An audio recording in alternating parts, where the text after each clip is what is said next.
Tan Sri, sepanjang tempoh sebulan ini, Tan Sri banyak juga mendedahkan tingkah laku Datuk Seri Ahmad Zahid Hamidi, iaitu Presiden UMNO, yang dilihat seperti merosakkan idea muafakat nasional. Jadi, adakah ini bersifat dendam peribadi kerana beliau telah memecat Tan Sri sebelum ini? Komen. Dia kalau dendam tu kita sanggah hanya setelah kita dikenakan hukuman.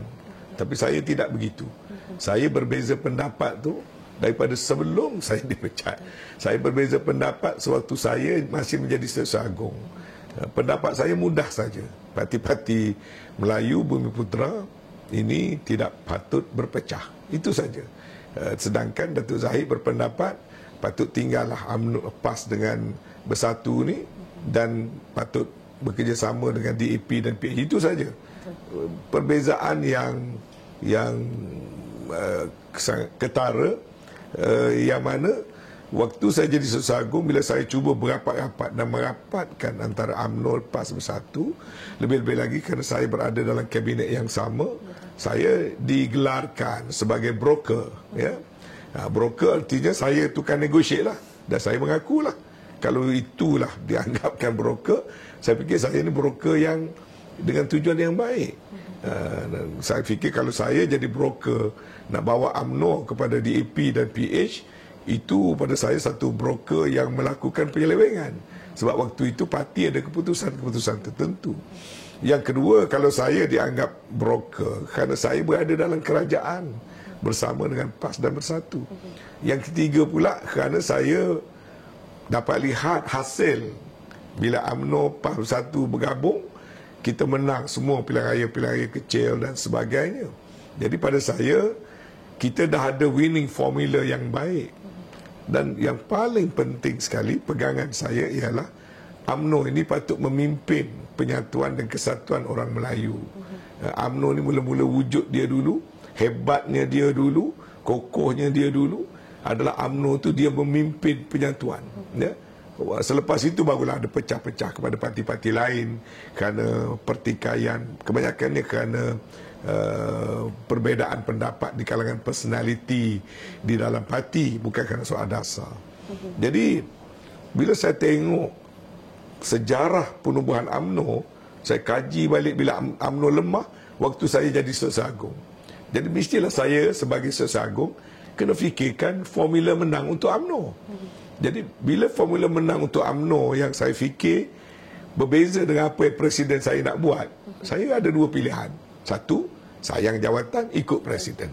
Satu, sayangkan parti, tegur Presiden. Jadi saya pilih yang kedua tu.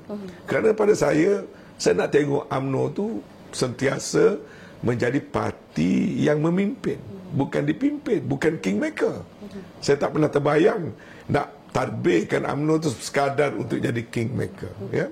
Oleh sebab itu, pandangan saya, the winning formula dah ada dalam tangan kita, iaitu apabila UMNO memimpin penyatuan dan kesatuan politik-politik yang diasaskan oleh orang Bumiputera, Melayu dan Islam, itu bermakna gabungan politik Sarawak pun terima kita sebagai pimpinan, gabungan Sabah terima kita sebagai pimpinan, PAS terima kita sebagai pimpinan, hatta Bersatu pun terima UMNO sebagai pimpinan. Jadi kenapa kita nak lari daripada tanggungjawab memimpin satu formula yang menang dengan kawan-kawan semua menyokong kita, bersetuju untuk bekerja bersama dengan kita. Bila datang pilihan raya kecil pun semua orang kerja, calonnya calon kita.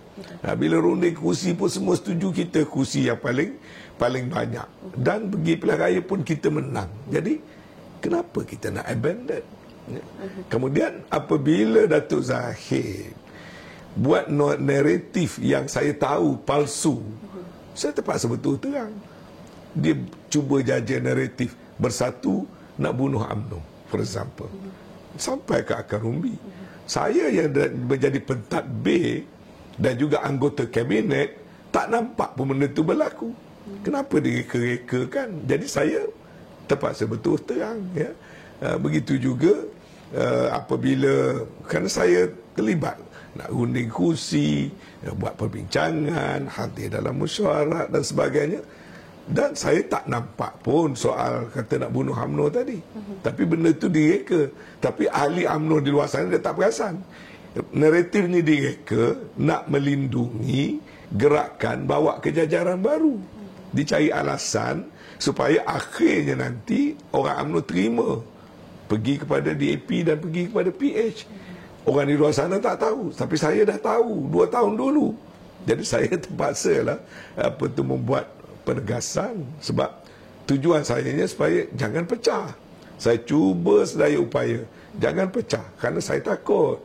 Saya takut kalau pecah, kalau UMNO pergi Solo macam yang buat hari itu, ramalan saya UMNO akan kalah.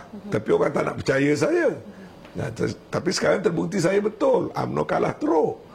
Jadi itu yang saya cuba nak elakkan. Tapi sekarang dah terjadi.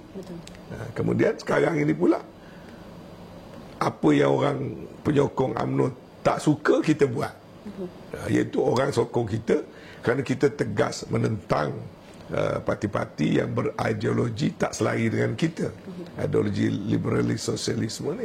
Tiba-tiba kita buat apa yang bercanggah dengan yang penyokong kita nak, pundi-pundi kita nak. Jadi saya meramalkan kalau kita buat begitu, kita makin hilang penyokong.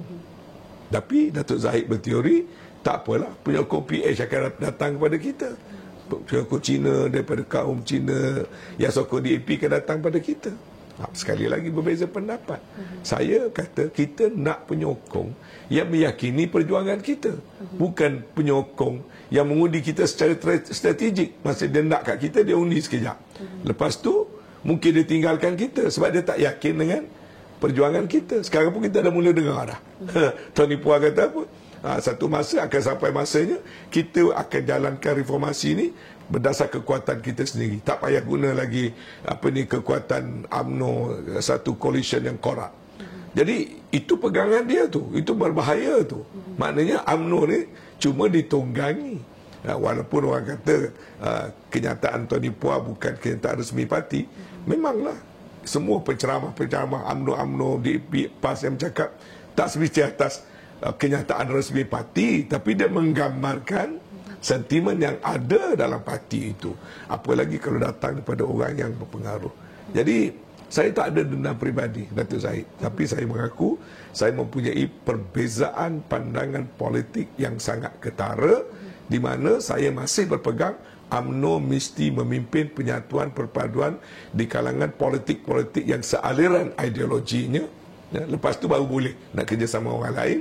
Dan saya tidak menyokong UMNO hanya menjadi alat untuk mengangkat orang lain memimpin kita. Sebab bila kita perintah negara, kita nak perintah negara mengikut dasar yang ada dalam perlembagaan kita. Kalau kita angkat orang lain yang mempunyai dasar yang berbeza, kita cuma nak jadi tukang check and balance, nak kontrol, sebanyak mana sangat kita boleh kontrol. Kalau hulu pisau kita dah pergi pada orang, akhirnya disorong kita luka, ditarik kita luka, kerana kuasa dah kita berikan kepada orang lain. Jadi itu perbezaan pendapat. Saya tidak ada orang kata kerana dendam tentang pendedahan-pendedahan saya tentang apa yang Datuk Seri Zahid lakukan. Bukan atas sifat dia as a person Zahid Hamidi, tapi saya menguraikan atas sifat dia sebagai Presiden UMNO tentang apa yang dia lakukan. Yang saya berpendapat ianya salah dan saya fikir ahli UMNO berhak tahu versi yang sebenar. Setakat itu saja, nothing personal.